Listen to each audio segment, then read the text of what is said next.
Olá, bom dia, boa tarde, boa noite. Não sei que hora você está assistindo esse vídeo, né? Sejam todos muito bem-vindos ao curso de capacitação em promoção, prevenção e intervenções mínimas em dor crônica da Secretaria de Saúde do Distrito Federal. Meu nome é Carlos Viana, sou fisioterapeuta neurofuncional, lotado aqui na Gerência de Articulação de Saúde do Trabalhador. Esse curso é promovido pela EAP SUS, em parceria com a FEPEX, com o apoio da Diretoria de Saúde do Trabalhador, do DISAT. Somos da Secretaria de Saúde do Distrito Federal. Esse é um curso voltado para os profissionais da atenção básica, da Secretaria de Saúde do Distrito Federal. Próximo, por favor. Hoje, nosso cronograma, então, o primeiro módulo já foi realizado, foi a contextualização de saúde, na importância da atenção, a importância do tratamento de dor crônica, de entender a dor crônica dentro do âmbito da saúde pública e da atenção primária. No segundo módulo, a gente falou da nossa ficha de avaliação, que é o critério de inclusão para esse programa de dor crônica. Então, como é que a gente vai escolher e eleger essas pessoas que farão parte desse programa. No terceiro módulo, a gente falou de educação em dor, com colaboração da doutora Iris. Então, quais são as ferramentas, as intervenções que a gente pode fazer nesse processo de melhoria, desconstrução de crenças limitantes, enfim, alguns nocebos, e a educação como forma de promoção de saúde, de redução de incapacidade. E hoje a gente começa o quarto módulo, próximo, por favor, que a gente vai falar de retreino neuromuscular, os exercícios de automanejo, próximo, por favor, que a gente vai usar na prevenção de dor e no alívio da dor. Então a gente vai usar quais as estratégias que a gente vai usar, a gente vai mostrar como que o movimento, que os exercícios, que o treinamento, que alguns movimentos podem ajudar, algumas estratégias podem ajudar tanto na prevenção da recorrência da dor, ou seja, tanto na prevenção do agravo e da recorrência, quanto no alívio no momento da dor. Então, no momento da crise, como é que também ele pode fazer para diminuir a intensidade ou a duração daquele agravo ou a limitação produzida por aquele agravo. Próximo, por favor. Esse artigo é bem interessante, de 2019. Ele fala um pouco sobre como a perspectiva de neurociência, algumas partes, como tratamento físico ajuda no controle. Nesse caso aqui, ele falou muito de dor de cabeça e cervicalgia. Mas ela se estende a qualquer tipo de doença em função da neurofisiologia envolvida no que a gente vai mostrar agora. Próximo, por favor.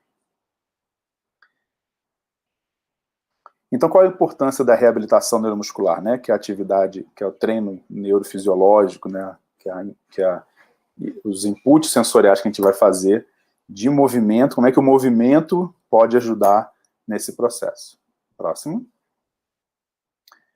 Então, ele afirma ali que músculos, né? Os músculos têm, podem, as informações advindas da periferia muscular atingem a dura mater, conduz esse estímulo até a meninge, e isso pode, e dessa forma você consegue ali neuromodular a via ascendente, vai falar mais para frente, ascendente, de descendente da dor, a partir da modulação da percepção de dor, da nocicepção. Próximo, por favor. Então, estratégias, né, para o tratamento têm que ser direcionadas. Próximo. Em que sentido? Na modulação das entradas aferentes. Próximo. E na diminuição da excitabilidade dos motoneurônios de primeira ordem. Então, esses motoneurônios eles vão, né, atingir o corno da medula e vão ascender. Essa ascensão faz com que a gente consiga neuromodular essa resposta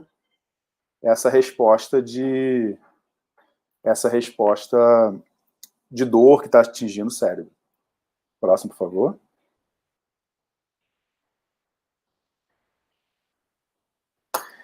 Aí ele mostra que alguns exercícios ativos, né, fazem essa estimulação da entrada proprioceptiva. Então, os exercícios ativos, eles fazem a estimulação de entradas proprioceptivas, diminuindo a excitabilidade desses neurônios de segunda ordem a nível medular. Então, quanto mais você está fazendo movimento, mais você está neuromodulando, né? Então, diminuindo a excitabilidade desses neurônios de segunda ordem, de motoneurônios, para, assim, diminuir a percepção de dor e as entradas nociceptivas. Próximo. Então, toda a convergência do corno dorsal, né? Então, todas os neurônios chegam até o corno.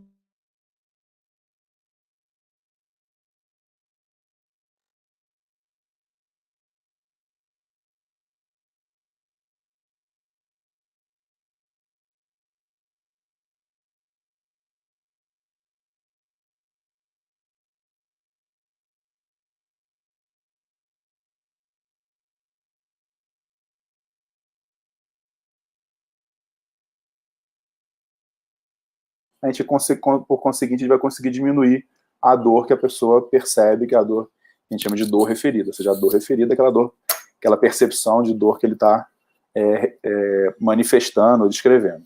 A gente consegue modular isso a partir da atividade física. Próximo.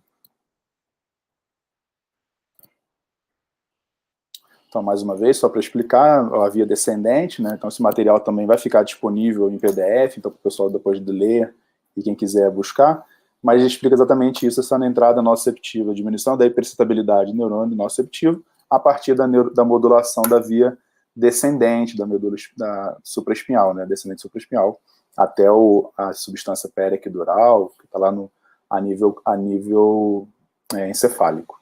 Então a gente está ali. Isso fala muito de como o exercício ativo, a atividade física, ajuda na neuromodulação da plasticidade neural, ajuste nessa percepção somestésica. Próximo. Isso pode levar a sinais clínicos como hipersensibilidade, alodinia e limiar de dor reduzido. Então, quando a gente tem essa hiperexcitabilidade, a gente tem toda essa clínica, que é a clínica da dor crônica, né, da sensibilização central, que é a hipersensibilidade, alodinia e limiar de dor reduzido, ou seja, você sente muito mais dor. Então, quando a gente consegue quebrar esse ciclo, né, de hiperexcitabilidade a partir da modulação da excitabilidade da fibra nociceptiva, a gente consegue reduzir tanto a hipersensibilidade, quanto a alodinia, quanto aumentar os limiares de dor. Próximo. E como é que a gente faz isso, né? Como é que a gente faz lembra daqueles 4 tópicos que a gente falou? Como é que a gente faz uma exposição gradual de um movimento? Como é que a gente faz um paciente com dor iniciar movimento, querer se mover, sendo que a maioria das vezes, quando a gente está com dor, a gente quer ficar quieto, né? A tendência é a gente ficar mais parado. Então, como é que a gente vai fazer com como é que a gente vai induzir o nosso paciente, o nosso usuário do sistema público de saúde, a fazer movimentos? Então, esses exercícios progressivos que possam controlar a dor. Então, existem exercícios que progressivamente, dentro do limiar álgico, podem ajudar ele a controlar o limiar de dor. Então, para muita gente, por isso a importância, no primeiro momento, da educação em dor, é um contrassenso. Pô, eu estou com dor e vou me mexer, se eu mexer vai machucar mais. Né? Normalmente, o pensamento do consenso coletivo é de que, pô, se eu estou com dor, eu tenho que ficar quieto. Depende do tipo de dor. Uma dor aguda, talvez sim, em alguns casos sim. Uma dor crônica, quanto menos você se move, naquela história do ciclo da dor que a gente conversou, o ciclo da dor mostra que o medo do movimento gera inatividade, e isso piora a resposta da dor. Então a gente precisa fazer com que esse sujeito volte à atividade, volte a se movimentar. Próximo, por favor. E o que são movimentos funcionais, né? Então, esses movimentos, né, tudo que a gente faz de movimento, ele é funcional, né? Então, a gente tem que partir da premissa daqueles movimentos que são parte da nossa rotina. Seja estender uma roupa, seja caminhar, seja entrar no ônibus, descer, seja dirigir, comer, lavar louça, varrer uma casa, tudo isso tem movimento. E todos esses movimentos são ligados a alguma função, alguma atividade. Então a gente chama isso de movimento funcional. Esse sujeito está fazendo um movimento funcional. E o próximo? Isso também é um movimento funcional? Então o que é considerado movimento funcional? É tudo aquilo que seja uma demanda da pessoa. Se a demanda dela é fazer esse levantamento de peso, isso se torna um movimento, uma necessidade. É um movimento num plano, né, limitado e tal, a gente não considera isso no que a gente vai abordar aqui, são coisas mais dinâmicas, que não precisam de um peso, nada de externo, né, movimento do corpo mesmo, automanejo, mas a gente considera o que seja funcional, aquilo que é uma necessidade do sujeito. Próximo. Então, para pensar em movimentos funcionais, a gente tem que pensar em alguns princípios. Então, para organizar esse material que a gente vai falar mais para frente, eu parti de alguns princípios que eu considero relevantes. Mais uma vez, a gente não está aqui para ser final, a gente está aqui para ser meio, então a ideia é que a gente faça construções coletivas de conhecimento, aumentando, retirando coisas que a gente considerar que não são adequadas, incluindo coisas que a gente considerar que sejam adequadas. Então, por isso que a gente convida todo mundo que estiver assistindo, que quiser contribuir, quiser participar, os contatos, os fóruns estão à disposição, estão abertos, para a gente ir construindo isso de uma forma de grupo, né? Ninguém é nenhuma verdade absoluta. Então, o que eu considero, Carlos, considero como alguns princípios importantes para pensar na prescrição de atividade. Como é que eu penso que eu preciso fazer algum tipo de orientação de atividade funcional, de exercício funcional. Cadeias musculares. Então, o primeiro passo são as cadeias musculares. Então, existem cadeias musculares de Busquet, que foi um dos precursores dessa filosofia, mas que parte, próximo, né, de planos de movimento e músculos que estão interconectados. Pode passando, por favor. Interconectados, alguns em linhas diagonais, outros em feixes longitudinais, mas eles estão sempre ali se articulando, o movimento nunca é isolado, né? Um movimento do bíceps, se você fizer um movimento linear, pode até estar isolado, mas você nunca vai fazer um movimento linear, você vai fazer um movimento de levar algo à boca ou buscar algo mais alto. Então esse movimento ele é sempre em cadeias musculares, vários músculos associados a ele. Então, nenhum movimento isolado. Próximo. A percepção de progressão neuroevolutiva, né? Essa percepção vem do desenvolvimento neuromotor.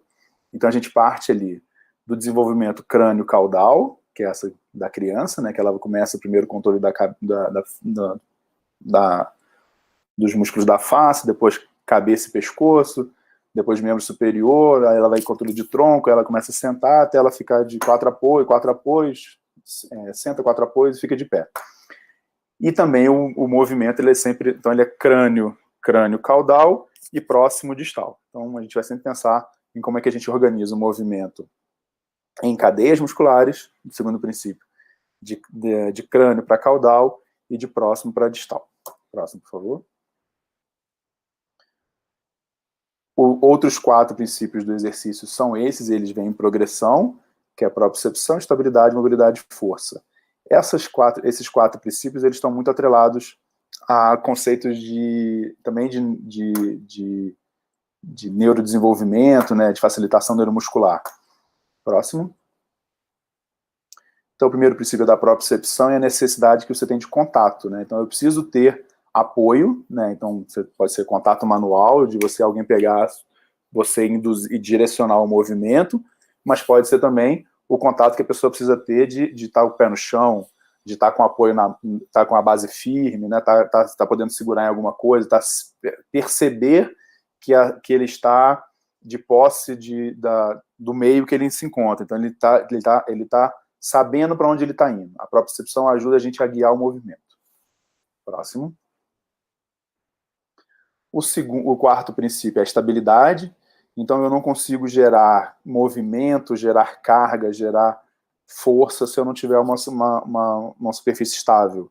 Eu preciso entender que meu sujeito ele está estabilizado, ele está com capacidade, enfim, numa base firme, numa base plana, com apoio. Então, eu preciso de gerar também, pensar na estabilidade do sujeito. Por vezes, a gente vai ter um paciente que não consegue ficar em pé sozinho. Então, eu não posso pedir para ele fazer um exercício que gere mais desequilíbrio do que ele já tem, porque a chance dele fazer esse movimento de forma errada ou desorganizada ou com risco de lesão é maior. Então, propriocepção, estabilidade. Próximo. O quinto princípio é da mobilidade. Então, também, para eu ter um movimento funcional, eu preciso de ter amplitude de movimento. Né? A gente não precisa ter uma amplitude de movimento do pescoço de uma girafa ou de uma ginasta, né, que são extremos, são coisas, né, extremos, mas a gente precisa de ter mobilidade.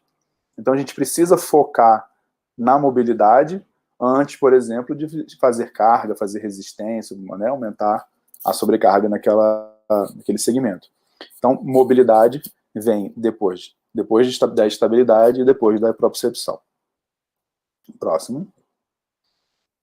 O sexto princípio é força. Eu só posso produzir força, gerar carga, sobrecarga muscular num segmento, numa região, numa área, depois que eu consigo ter estabilidade, mobilidade, que eu tenho amplitude de movimento, que eu tenho estabilidade e que eu tenho propriocepção, que eu tenho contato, que eu sei do que eu tô, de qual região eu estou me referindo, minha memória motora, minha imagem, meu esquema corporal estão me ajudando a pensar e visualizar. Beleza? E todos os movimentos que a gente vai fazer, eles partem de 3 planos de movimento, pensando nas cadeias musculares e pensando no movimento funcional. Movimento funcional, 3 planos de movimento, que é um pouco da base da facilitação neuromuscular proprioceptiva do PNF. Próximo. Antes da gente passar necessariamente para os exercícios, a gente precisa entender que aquele segmento, aquele músculo, aquele corpo, aquele braço, aquela cabeça, aquela lombada, aquele quadril, aquele joelho, eles estão, né, servindo a um sujeito.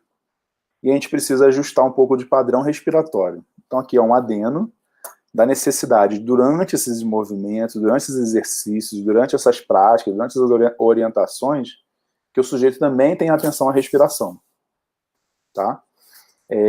A respiração, ela ajuda a gente a regular uma coisa muito importante, que é o sistema nervoso, que é a frequência respiratória, que é a variabilidade da frequência cardíaca, está relacionada com o ritmo respiratório, e isso ajuda a gente a controlar um sistema nervoso neurovegetativo, ou nervoso autônomo, ou simpático e parasimpático. Então, a partir da respiração também a gente consegue ganhos importantes, que a gente vai falar melhor no último módulo, no 6º módulo, mas é importante que desde já a gente tenha em mente que a gente precisa também orientar o nosso usuário, o nosso paciente, sobre ritmo respiratório. Então, qual é o melhor padrão respiratório? Próximo, por favor. Pode ir, próximo, mais um. Então, o padrão vai ser sempre uma inspiração nasal e uma expiração bucal. Sempre tentando fazer int e ex, então, tempos inspiratórios, tempos expiratórios, usando mais o diafragma, usando menos a musculatura acessória da respiração. Então, quando você respirar mais com a barriga e menos com musculatura acessória, porque essa musculatura acessória ela fadiga mais rápido. Então, a gente ter a consciência e orientar o paciente de fazer inspiração nasal e expiração bucal sem usar muita musculatura acessória, que é essa coisa de ficar levantando muito o ombro, né, respirando muito com essa musculatura do trapézio, elevador da escápula, intercostais, etc.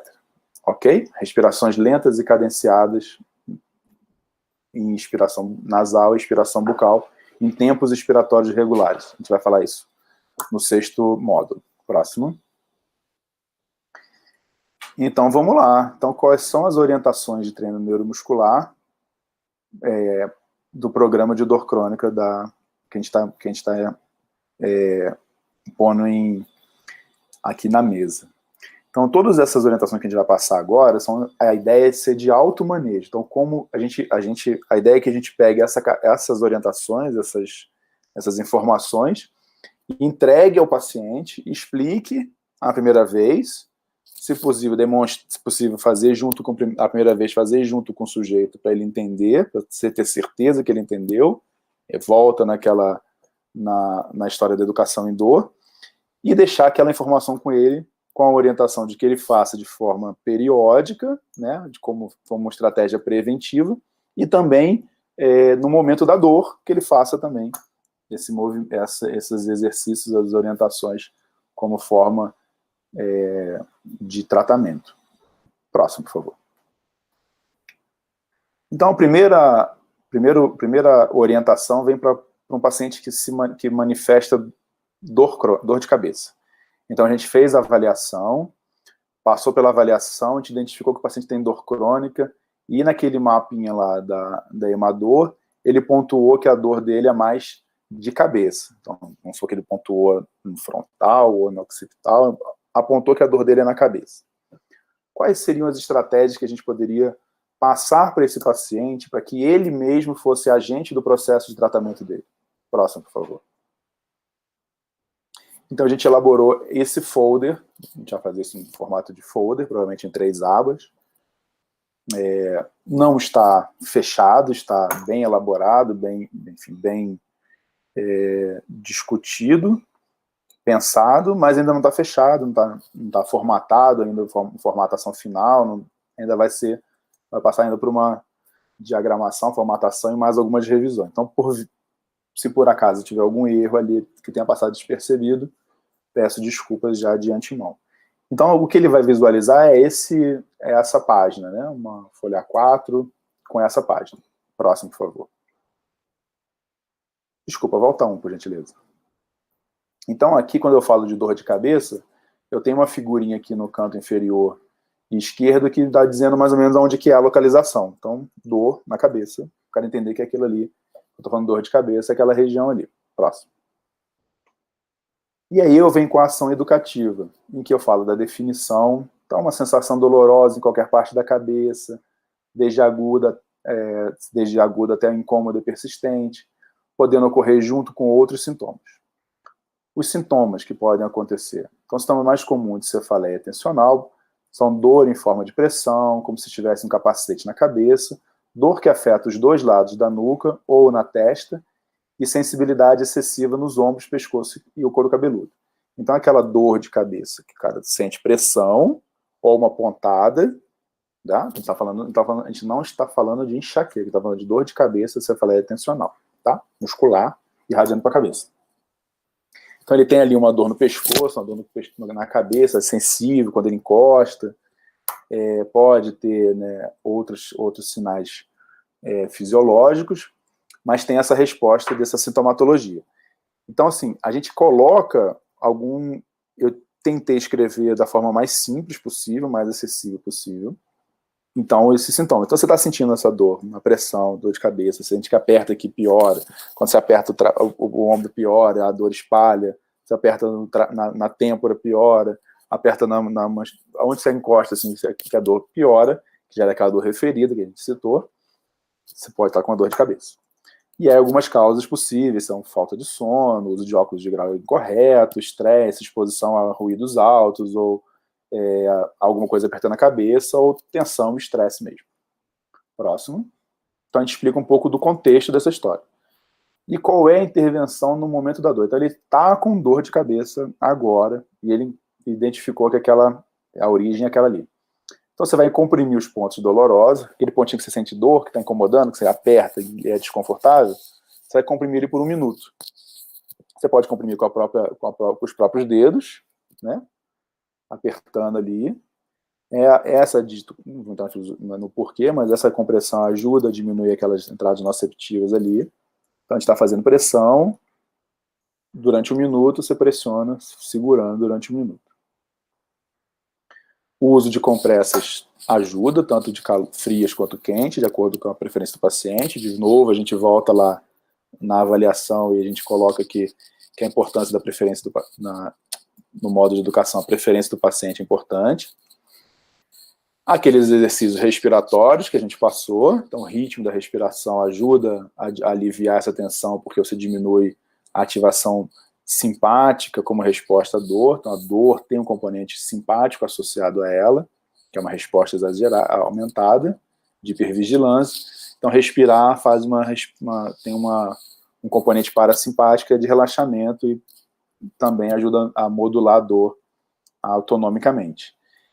E a frequência binaural, a gente vai falar no 6º módulo, mas já fica aqui nessas orientações, nessas cartilhas, porque vai ser uma parte do programa.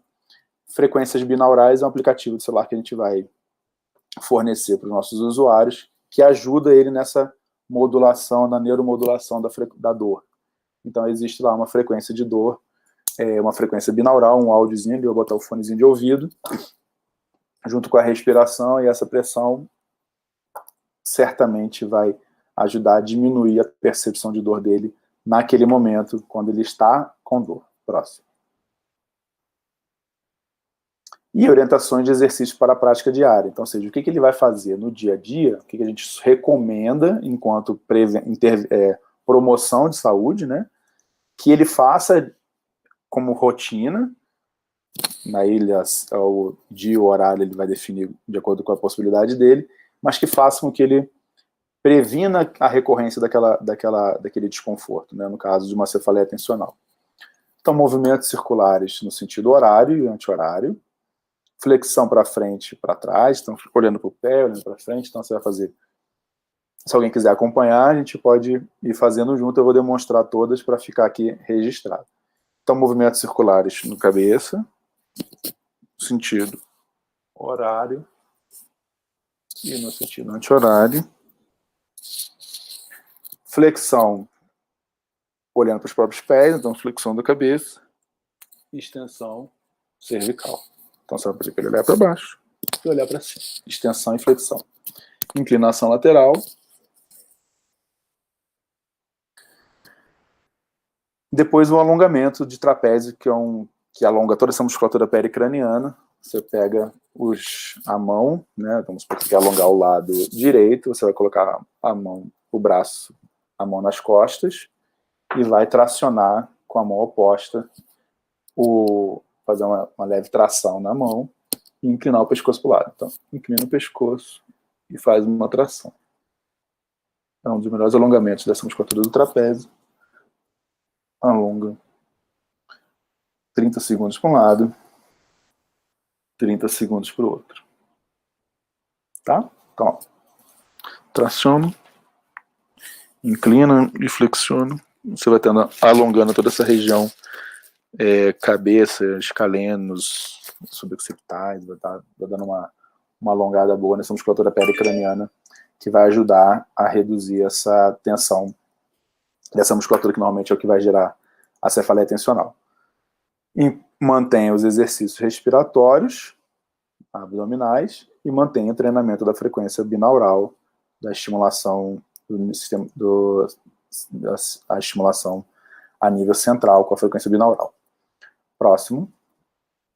Então tá aí os exercícios de rotação, inclinação, flexão. Próximo. O alongamento do trapézio. Beleza? Ele pega toda a musculatura da escápula, costas, trapézio e nuca. Próximo. Minha sugestão é que antes da gente recomendar para qualquer pessoa alguma coisa, que nós mesmos experimentemos. Então, façam. Se quem estiver assistindo o vídeo, quem tiver interesse em fazer essas recomendações, testem vocês mesmos. Vale muito a pena para você poder explicar depois para o seu paciente, para o seu usuário. Dor no pescoço. Próximo. Então o folder que ele vai, na imagem que ele vai receber é essa. Então ele tem ali escrito ação educativa, intervenção e as orientações, com as opções embaixo ali do que é. Então, quando a gente está falando de dor no pescoço, está falando de dor ali naquela região da nuca. Então ele vai entender aonde que ele está, de onde a gente está falando. Próximo. E aí, mesma coisa, então a gente tem ali toda a definição de ação educativa, né? Então tem a definição de dor, é a dor que atinge a coluna cervical, composta por vértebras, ligamentos e por músculos, ligamentos que controlam movimentos e dão sustentação à cabeça. Então qualquer dor nessa região é uma dor no pescoço.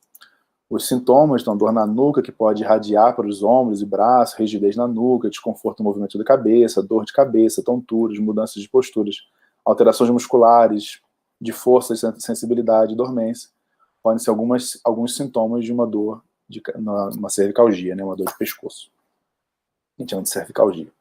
Então, as causas podem ser lesões musculares ou articulares, posturas viciosas, posturas inadequadas, movimentos bruscos, traumas, doenças infecciosas, artroses, hérnias cervicais e o próprio estresse que gera uma tensão muscular.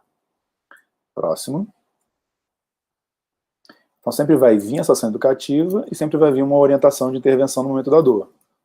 que vai se repetir. Então, assim, compressão daquele ponto doloroso, compressas, exercício de retificação. Então, quando o paciente está com dor cervical, alguns exercícios de retificação, porque normalmente é uma tendência hoje dos pacientes da modernidade, essa postura mais anteriorizada da cabeça, né, que é fazer com o pescoço para frente, ou está olhando um celular, ou está olhando para o computador.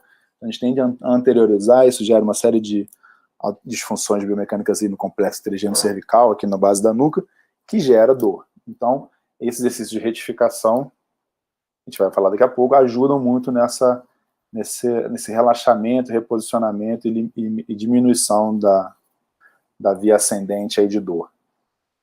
Mantenho novamente os exercícios de respiração e o aplicativo lá de frequência binaural. Próximo. Orientações para a prática. Então, quais são os exercícios que a gente orienta para evitar uma cervicalgia, né?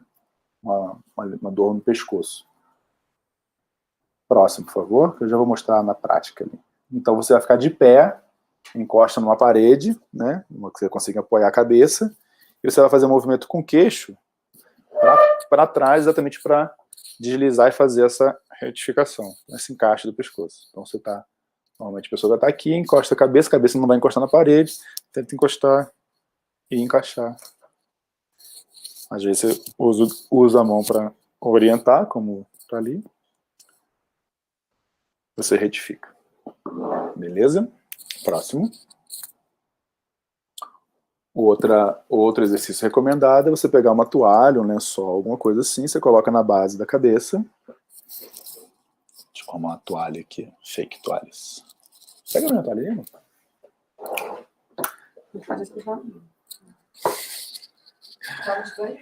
Eu quero uma. Eu quero uma, cara. Aí pega uma toalha, apoia na cabeça. Esqueci de separar o material. Desculpa. Pega na cabeça, pressiona e traciona para cima. Bem na base da nuca. Traciona para cima e traciona para baixo, tanto na extensão quanto na flexão. Beleza? Próximo. No caso de uma dor torácica, ou seja, uma dor... Próximo. Uma dor no meio das costas, né? Então ali é o desenho apontando onde é que seria, uma dor naquela região. Tem esse informativo. Próximo. Que novamente traz ali a definição, os sintomas, as causas. Não vou meter, porque vai, enfim, a particularidade de cada uma, mas, por exemplo, uma causa de dor torácica pode ser uma questão de postura, por exemplo, ou uma questão genética, uma escoliose, uma hipercifose congênita, um trauma direto ou indireto, fadigas musculares também podem gerar essa resposta de dor, né? Fadiga respiratória, né? A gente está vendo aí o pessoal que tem problema respiratório associado ao Covid, por exemplo, eles desenvolvem uma dor torácica importante, porque é o uso excessivo dessa musculatura diafragmática, associada a musculaturas acessórias da respiração. Então essa fadiga muscular também gera dor intercostal e dor torácica. Ansiedade, estresse também podem gerar esse ritmo respiratório mais acelerado, que gera essa fadiga e dor nas costas. Próximo. As orientações também mantêm as mesmas, então a gente não vai conseguir fazer exercícios de intervenção nesse momento. A respiração por si ajuda, e a frequência também. Próximo. E ficou pequenininho. E os exercícios para a prática. Então, os exercícios, aí a gente tem exercícios que vão ajudar a evitar que fique com essa, recorrentemente, tendo essa limitação de movimento, né, dor ao movimento ou dor pontual. Próximo. Então, a gente teria o primeiro, que é o movimento de rotação. Então, você entrelaça os braços e faz o movimento de rotação do tronco, direita e esquerda, para dar essa mobilidade rotacional. E com o auxílio de um rolo, ou uma bolinha, ou um rolo. Às vezes as pessoas pegam um cabo de vassoura e fazem um rolo, pegam uma toalha enrola ela também, faz um rolinho com a toalha de banho, você coloca ela no meio das costas e tenta fazer um movimento de massageamento, escorregamento, né? Você vai deslizando ali como se fosse uma massagem no meio das costas. Ajuda bastante a liberar as tensões ali, muitas vezes você está fazendo umas mobilizações que ajudam a diminuir a tensão naquela região. Próximo. Dor lombar. Próximo. A apresentação seria mais ou menos essa. A área de referência, está ali o desenho no canto inferior esquerdo, que mostra onde é que seria a questão da dor lombar e as orientações e informações relacionadas. Próximo.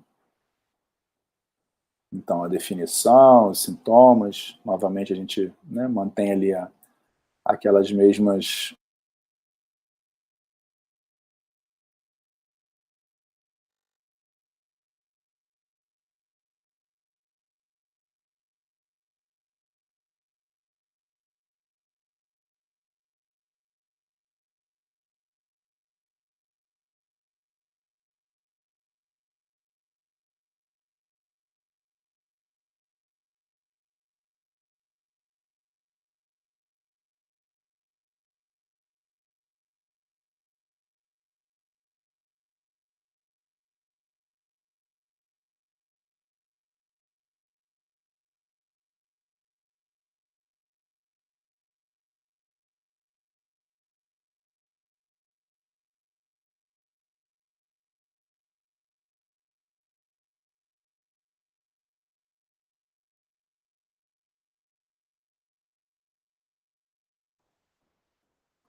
Próxima. Aí a intervenção, da mesma forma da orientação da orientação anterior. Nesses casos de dor torácica e dor lombar, a gente não está orientando grandes movimentos no momento da dor, porque você pode ser a dor típica do sujeito, mas pode ter algum outro tipo de intercorrência, então talvez não valha muito a pena grandes movimentos no momento da dor. Só controle da respiração, do padrão respiratório, frequência binaural e inativar alguns pontos dolorosos locais. Próximo. Calor ou frio, de acordo com a necessidade. E aí vem as orientações de práticas diárias, que a gente também tem experiência de orientar os nossos pacientes sobre principalmente esses 3 exercícios, e ajudam bastante nesse controle da recorrência da dor. Próximo. A primeira é o movimento de extensão, então você coloca a mão no quadril, nas costas, e vai fazer o movimento de extensão para trás. Também no limite, sempre no limite da dor, sempre sem forçar a dor. Você coloca a mão no quadril e vai fazer um movimento de extensão para trás, também está descrito lá, bem descrito. Próximo. O segundo é o movimento na medida do possível também, né? Você vai sentar e tentar fazer uma extensão, que é a pose maometana. Próximo. E o terceiro é a esfinge, que é essa extensão torácica também, que está bem descrito lá como é que faz, mas a imagem mostra bem. Essa é a esfinge, então você faz uma extensão torácica, vai aumentar a mobilidade da coluna, e com isso você vai gerar movimento, e você vai sempre ganhando essa amplitude e melhorando diminuindo essa cinesiofobia, né, que é esse medo de movimentar. Próximo. Lembrando que todos esses exercícios, eles partem de uma premissa de que você vai no limiar de dor, né? A gente vai começar a falar, mas assim, dentro do limiar de dor e da possibilidade do sujeito. Então a gente começa, a gente está começando uma progressão, né, do mais básico para mais avançado, essa evolução, seguindo aqueles parâmetros. Não é possível uma, você tem a segunda alternativa, não é possível outra, uma não é excludente da outra, pode fazer uma em detrimento da outra, ou escolher as 3, enfim, aí você vai definir junto com o caso do seu paciente, a orientação que você vai dar. Você vai fazer esse aqui, aí você circula lá com a caneta, você vai fazer essa aqui, desse jeito que está escrito aqui, tá bom? Tá bom. Todo dia, tá. Aí vão as orientações que a gente está preconizando. Dor no quadril. Vamos, próximo. Então, essa seria a imagem que ele viria. Então, essa região da lateral da coxa. Próximo. Novamente, né, a definição, sintomas, os sintomas e algumas causas. Próximo. Nesse caso, alguns exercícios ajudam bastante. Então, no caso, dobrar e esticar lentamente o quadril sem provocar dor, né, que tem o primeiro exercício, as rotações externas da coxa. Então, esse exercício de mobilidade do quadril e um exercício de rotação, como se estivesse cruzando a perna, também ajudam a diminuir algum tipo de limitação que gera dor. Porque nesses casos, a dor gera uma limitação importante, né? Altera a marcha, altera algumas coisas. E aí alguns exercícios mínimos ali no limiar da dor, né? Então ele está sem provocar dor, nunca a gente quer que provoque mais dor, também ajudam no momento da dor, assim como as orientações anteriores, que é aquela questão de uma bolinha de tênis, fazer um massageamento local, quente ou frio, e de novo a respiração e o estímulo sonoro. Próximo. E aí vem as orientações de exercícios da prática diária. Próximo. Então, esse de perna cruzada, tentar cruzar as pernas uma sobre a outra e tracionar a perna de baixo. Normalmente você usa uma toalha também para fazer isso, né? Você passa a toalha pela perna e tenta tracionar. Você está alongando o glúteo, alongando essa musculatura ali do trocânter, que ajuda bastante a aliviar a tensão e dor. Próximo. Assim como o movimento funcional de extensão, né, com rotação. Então também um chutinho para cima, mobilidade do quadril ali, movimentar sempre dentro da amplitude máxima sem gerar dor, dentro daquela amplitude que não gere mais, não exacerba mais a dor, né, não piora a dor. Próximo. Esse movimento também é bem importante, que é a ponte, né? Então as pernas, os joelhos dobrados, a coluna apoiada, e vai levantar o quadril, tirando o máximo possível as costas do chão, fortalecendo o glúteo, fortalecendo o quadril, ajudando a mobilidade e força dessa região. Próximo. Uma quarta possibilidade é o paciente encostado na parede, com apoio nas costas, né, encostado na parede com apoio, em que ele faça compressão, né, faça uma pressão, né, uma bola, um travesseiro, uma almofada, entre os joelhos, e tenta agachar, na medida do possível, fazendo uma isometria, ou seja, apertando a bola ali durante 5 segundos. 10 a 15 repetições. Próximo. Joelho.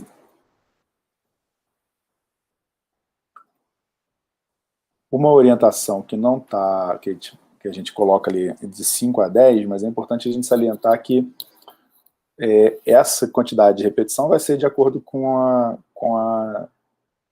a necessidade de cada sujeito, aquela personificação do treinamento.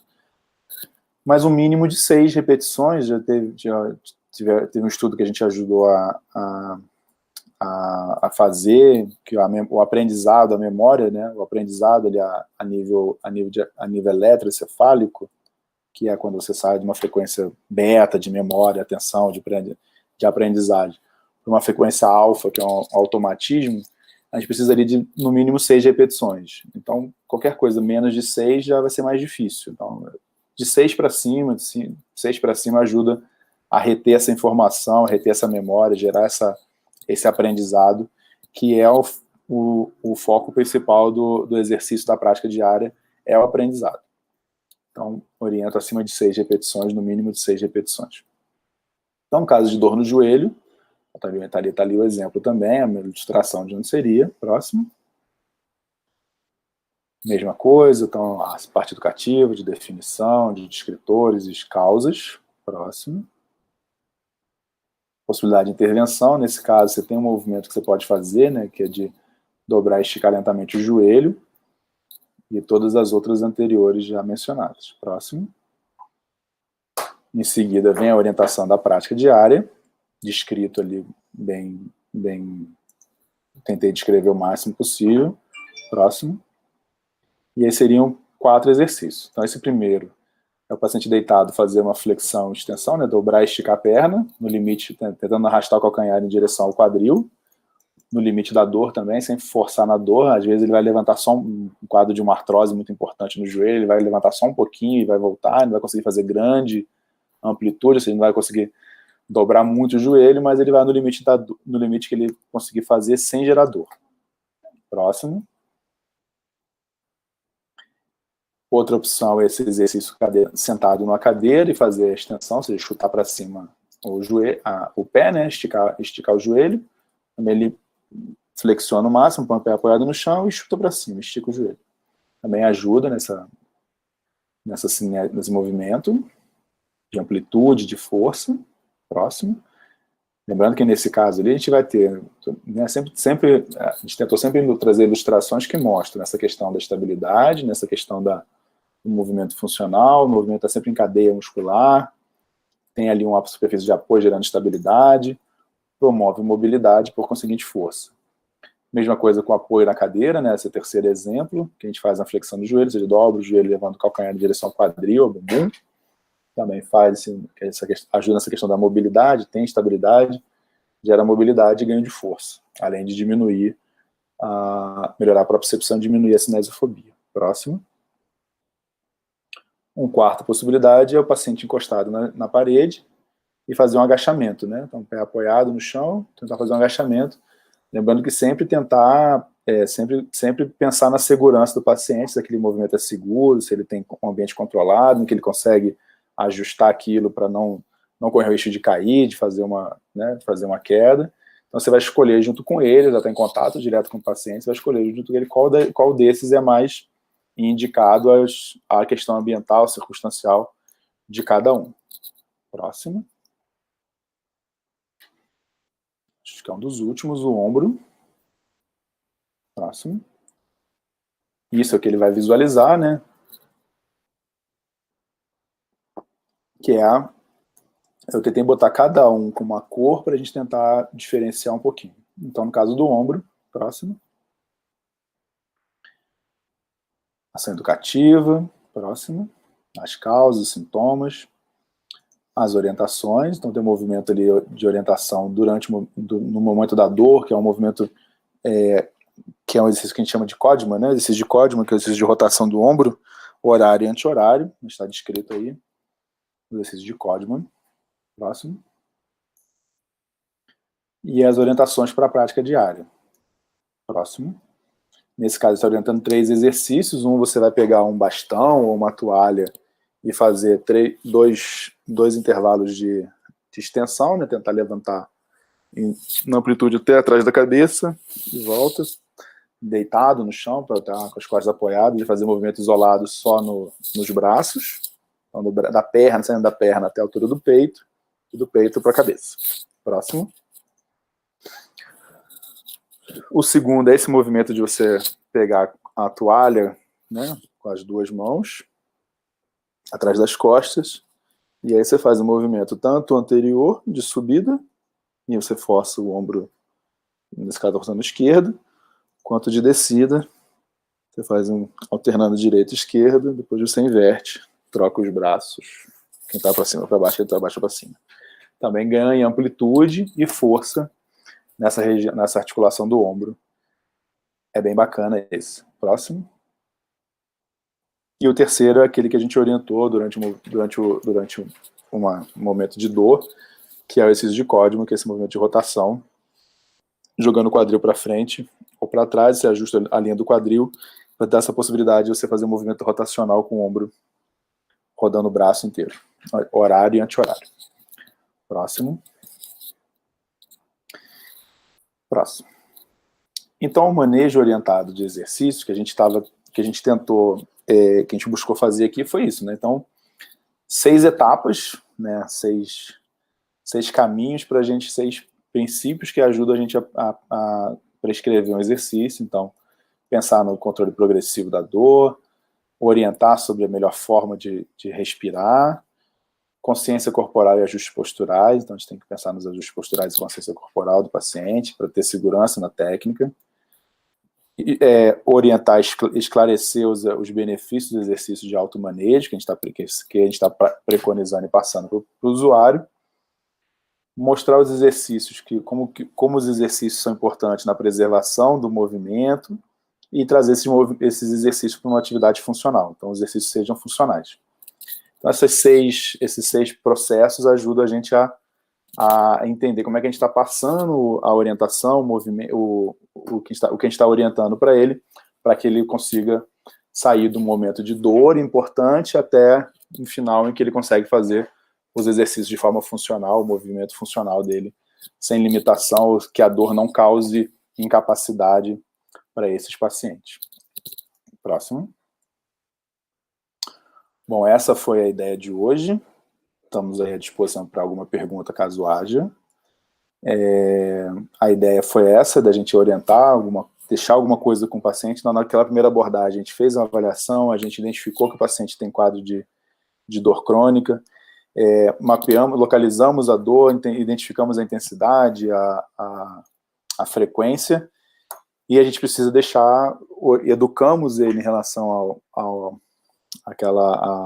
ao caminho da dor, né, que a gente usou lá como referência no módulo anterior, e aí já deixa alguma coisa para ele já tentar fazer movimentos, exercícios, práticas, tentar fazer o automanejo, ele mesmo ser agente do processo de controle de melhoria dele, e com isso diminuir a recorrência à medicação, recorrência ao pronto-socorro, ao hospital terciário, e diminuir as incapacidades e melhorar a funcionalidade dele. Foi isso. Próximo. Aí são os links no YouTube, Facebook, Instagram, para quem quiser procurar mais um pouquinho de informação. Próximo. Acho que a gente encerrou. Se tiver alguma pergunta, estou à disposição. Oi, Carlos. Boa tarde. Obrigado pela apresentação. A gente teve apenas um comentário aqui no chat. Está um pouquinho baixo o seu áudio. Tá com isso, né? Deixa eu ver se melhora agora. A gente teve só um comentário no chat, que foi uma pessoa pedindo a lista dos aplicativos que você utiliza e citou nessa apresentação, e também esse da frequência bineural. A gente vai falar sobre esse aplicativo no módulo 6. No último módulo, a gente vai falar sobre os aplicativos. E o aplicativo chama Acalma. É um aplicativo que a gente construiu, eu construí aqui particular, né? Mas que ele é gratuito, ele é free, ele é gratuito, não tem custo. E ele faz exatamente esse treino da frequência binaural com o ritmo da respiração. Então, a gente vai falar sobre ele mais para frente, mas quem quiser já ter acesso, tanto no iOS quanto no Android, está lá, chama Acalma, faz o download, é gratuito, só que cadastrar o telefone lá para você poder receber mensagem, você vai definir o dia e a hora que você vai receber o treinamento, mas a ideia dele é essa, fazer tanto a indução da neuromodulação a nível central, estimulação de frequência elétrica cerebral para diminuir essa sensibilização central, desacelerar o sujeito, a gente vai explicar por quê, como é que foi construído isso, e o ritmo respiratório também para ativar a resposta parasimpática também, que ajuda a modular a intensidade da percepção da dor, controle da ansiedade, enfim. Acalma, tudo junto. Quem quiser já fazer o download, quem estiver assistindo, bem lembrado, quem estiver assistindo o vídeo, sei que muitas pessoas assistem depois, faça o download do aplicativo e experimente em você mesmo, porque a gente daqui a uma semana, né, na próxima quarta-feira, a gente vai estar falando, é o último módulo, a gente vai estar falando sobre esse aplicativo. Seria interessante que você já tivesse em contato com ele. Então, faça o download, quem estiver assistindo, quem puder. Faça o download do aplicativo, pratique durante alguns dias. Quanto mais dias você praticar, melhor, para que nós tenhamos uma percepção do que a gente está falando. Pode ser mais benéfico, vai ser mais proveitosa. O módulo 6 vai ser mais proveitoso se você tiver feito o uso do aplicativo, para você entender do que a gente está falando.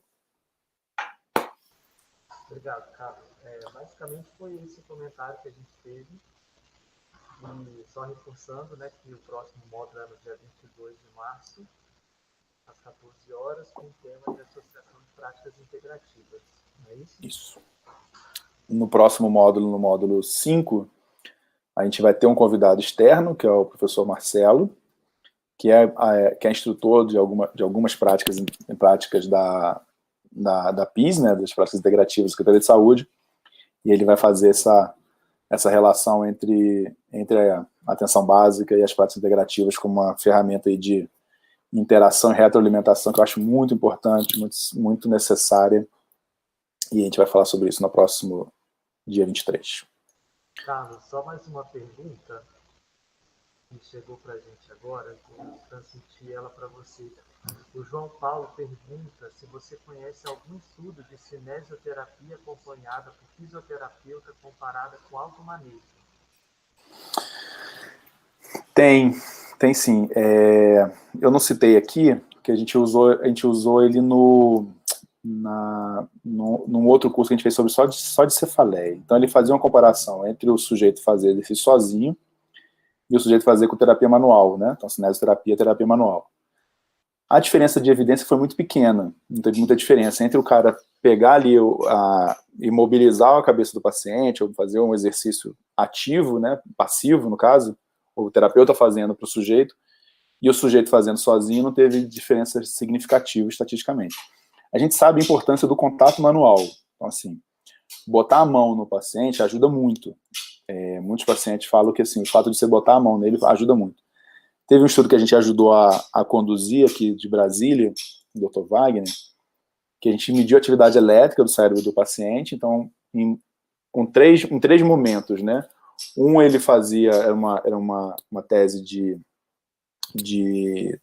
osteopatia, então tinha uma manobra na osteopatia que se chama CV4. Você coloca a mão na cabeça do paciente, ali na base do pescoço, e induziria ali um relaxamento e uma diminuição da dor. Enfim. O que eles fizeram? A gente fez três possibilidades. Uma fazia a intervenção, botando a mão e fazendo a técnica em si. O outro só botava a técnica, só botava a mão, sem nenhuma técnica, só parava a mão ali. E o terceiro não fazia nada. E a gente mediu a atividade eletroencefálica desses sujeitos nesses 3 momentos durante o mesmo intervalo de tempo. Não teve diferença significativa, grande diferença significativa. O fato de colocar a mão, teve diferença significativa, teve diferença significativa na manobra de CV4. Então, fazer a manobra da osteopatia ajudou a diminuir a atividade elétrica de alfa no occipital, que é uma referência de dor. Então, ajuda a diminuir a dor. Agora, não botar a mão e botar a mão e não fazer e não botar a mão, ou seja, com a mão e sem nada, não teve diferença nenhuma. Então, isso quer dizer assim que a mão, a técnica em si ajuda, colocar a mão é bom, mas não faz muita diferença. Eletronicamente, mas ajuda, caiu aí? Ajuda na melhoria, na modulação da dor, assim, não faz diferença. Acho que ficou claro, né? Não sei se ficou claro. É isso, as perguntas que eles tinham. Muito obrigado, Carlos. Nada, eu vou incluir esse artigo lá no material, que ele não tá, mas eu vou incluir, que aí o João Paulo pode dar uma lida e entender o que eu tô falando aí. Tá bom? O material que está na plataforma, de quem tiver inscrito e acompanhar a plataforma da EAPSUS, tem lá o material, todas as referências de literatura estão lá nesse material. Ok? Muito obrigado, cara. Beleza, obrigado, Thiago. Um abraço, tchau.